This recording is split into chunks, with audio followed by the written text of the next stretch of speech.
This is a Bougainvillea. Some people call it a Bougainvillea. I call it a Bougainvillea. You can have these year-round. You just need a little bit of extra care to keep them going. They're generally sold in a small hanging basket. You buy it, you bring it home, you hang it up somewhere outside in the sun, and it's beautiful and it grows. But then when the temperatures start dipping down in the fall, it starts dying out. And when they die out, people throw them away. Now, if that's all you want is a once-a-season plant, that's fine. But if you want to keep this beautiful thing going all year, there's just a few little extras that you have to do. Not complicated, but this plant will grow year-round. This is a tropical plant, and they can grow outside year-round in the tropical areas where they have the heat and the sun practically year-round.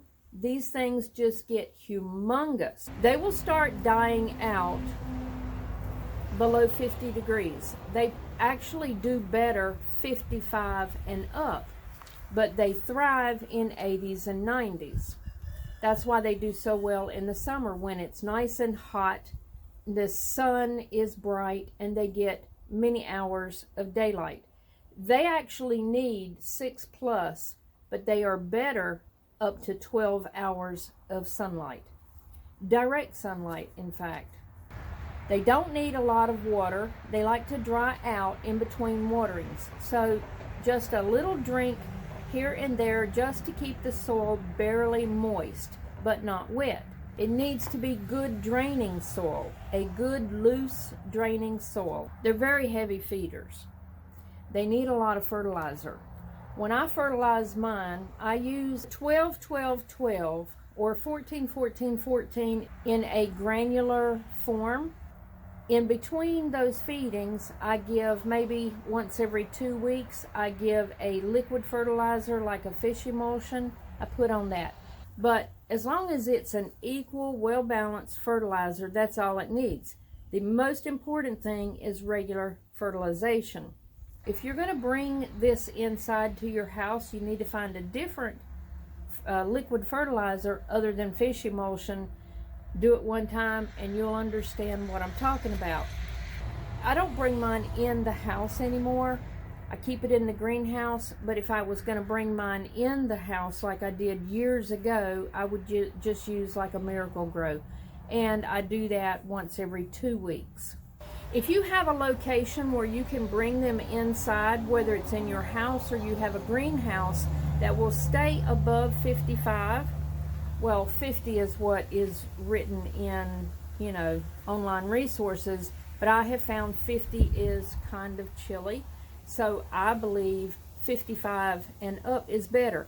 I maintain my greenhouse at around 55 during the winter, and it blooms all winter long. Right now, this plant is 7 years old. I purchased it as a small baby hanging basket in 2017. I used to take it out in the yard every summer, but it grows so big, I find it's difficult to get through the doors to bring it back in for the winter. So now it stays in all winter, and I have had to trim it back a bunch every year just to get it through the doors. Keeping the dead tips trimmed off and keep it pruned a little bit is very good for the plant. When you prune it, you will start seeing a lot of bushy growth. Now the thing is, if you overwater it and it doesn't die, it will push out a lot of greenery and not as many flowers. But if you keep it watered just a drink to keep it damp, then it will push out more flowers and less leaves. If you bring it inside, it does need some grow lights. I keep grow lights on this during the winter. They stay on in the daytime and then they're off at night. I'm a believer that nighttime they need to be turned off. You'll see some sites that will say it's okay to have them on at night instead of the daytime. I have had better luck letting this plant rest. Really, all plants need to rest at night. So having grow lights on in the daytime to just supplement the lighting that it needs will benefit the plant greatly. So I keep them on during the day and I turn them off at night. I just balance it out so that it gets 8 to 10 hours of nighttime and the rest is with grow lights on in the daytime. And that's because our sun is not as bright during the winter, and I've got a little bit of shade cloth here and there over the top of the greenhouse, so it's not going to get as much sunlight as it needs during the winter.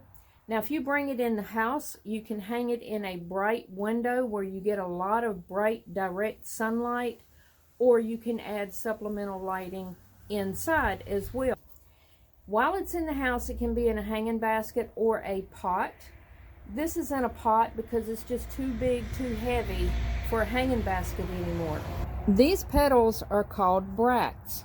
They surround the actual flower. And the flowers are very, very tiny and petite. The flowers are in the middle, and there's usually multiples. There could be 2, 3, or 4. I think there's generally 3 within each set of bracts. And these bracts feel like tissue paper. Those colorful bracts will fade out eventually and be replaced with new ones. They will fade and drop, and if you've got it in the house, they'll drop on the floor and they can be messy. This is what they look like once they fade. They fade a very pale brown. Listen to that. It's like paper mache or tissue paper. So if you have them inside, they can be a little messy. As long as you just keep it cleaned up on a regular basis, it won't become a hassle. These are beautiful plants to have.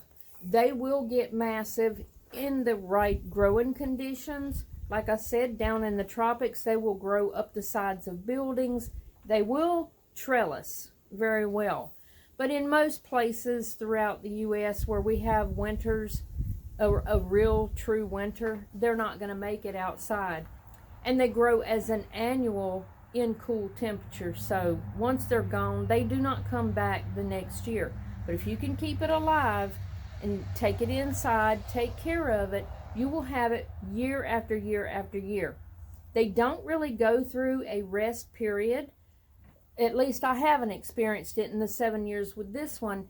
It is a continuous bloom. Now blooms will fall off and you'll have less or just a few blooms, but then it will just keep reblooming. And the conditions are great in my greenhouse, and since it does so well and it thrives in here, this is its permanent home. Because I've gotten to the point I don't like to have to cut it down so drastically just to get it through the doors to bring plants in for the winter. This thing would be huge if I had not been cutting it back each year. This summer I did not take it outside. It has stayed in here. But the previous summers I would bring it out for the summer and back in for the winter. And I kind of regret doing that because it would be a lot bigger for me not having to trim it to get it through the door. They are beautiful plants. They are well worth growing. They're well worth the extra effort to take care of them. And they provide a lot of joy when you have this beautiful plant blooming year round. The Bougainvillea comes in a lot of different colors and beautiful colors. There are pinks, purples, reds, orange, white, and yellow. They also have a pinkish fuchsia. It's kind of a pinkish purple, which is what this one is. The younger they are, the more brilliant the color, and as they age, the color won't be quite as bright. This is a pinkish purple right now, but when I first purchased it, it was a very brilliant purple color. Over the years, it has faded. The newer petals are much darker. These are a darker color here than these are here. So you can end up with a multicolored plant. These are older petals here, and so they're getting lighter and lighter. This one is older as well. But the darker ones, these almost look red. But when the plant was first a baby plant, it was a really pretty purple-ish color. This actually has 3 different tones throughout the plant. I hope this was helpful. If it was, give the video a thumbs up, like, and maybe even subscribe to the channel if you haven't yet. And I thank you for watching, and I'll see you on the next video. Bye-bye.